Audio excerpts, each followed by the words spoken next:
Recorded Books presents an unabridged recording of Miss Julia Strikes Back by Anne B. Ross, narrated by Cynthia Darlow. This book is copyrighted 2007 by Anne B. Ross. This recording is copyrighted 2007 by Recorded Books. It's lonely and boring in Miss Julia's normally boisterous town, what with husband Sam off on a long-planned tour of Russia and Hazel Marie vacationing in Mexico with Mr. Pickens. So to alleviate the tedium, Miss Julia invites 25 of her closest friends around to her house for a party. But the consequences are not at all what she expects. And now, Miss Julia Strikes Back. Chapter 1. Lillian! I tore out of the bedroom and flew down the hall as fast as my feet would take me, my heart thudding like a wild thing. Lillian! I need you! Swinging past the stairs, I slid into the living room and on through the arch into the dining room. Where are you? Lillian!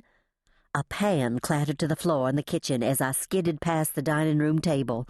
I heard the flap of Lillian's shoes as she hurried to meet me, shrieking as she ran. What? What's the matter? Pushing through the swinging door into the kitchen, I ran smack into her on her way out. We both came to an abrupt halt, staring at each other, our mouths open. She grabbed my arms and yelled in my ear, "What's the matter? What's the matter?" "Oh, Lillian, they're gone!" I gasped, clinging to her for fear I would fall. I was in such a state that I could hardly get the words out.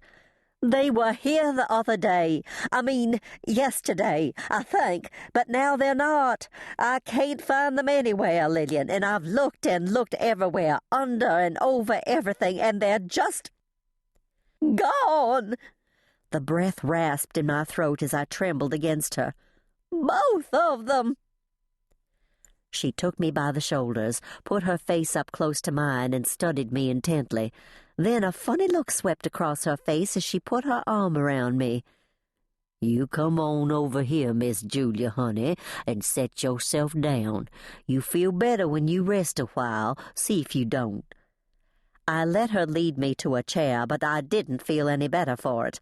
I was so done in that it was all I could do to catch my breath. "Oh, Lillian, what am I going to do? I've looked everywhere." "Now, don't you worry," she said, patting my back. "You just having a little spell, and it be over pretty soon. How about I fix you some hot chocolate, something to warm you up? See there now," she crooned. "You feelin' better already. You just forget for a minute, but I bet you recollect everything if you think about it."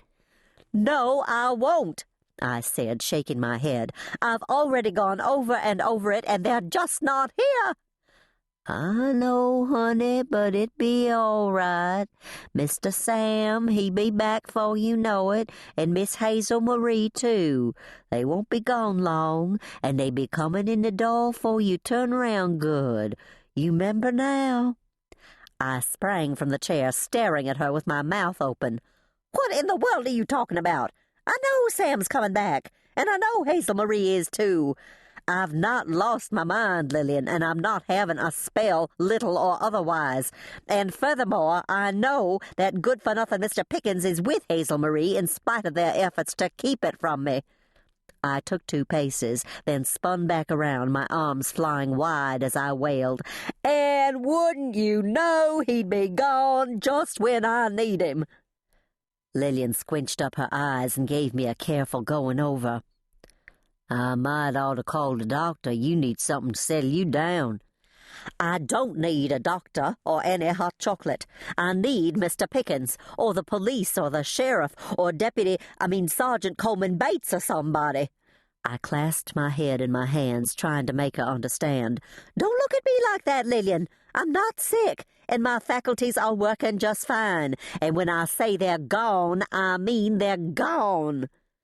"See?" Lillian said, reaching out for me. "You getting yourself all worked up again." I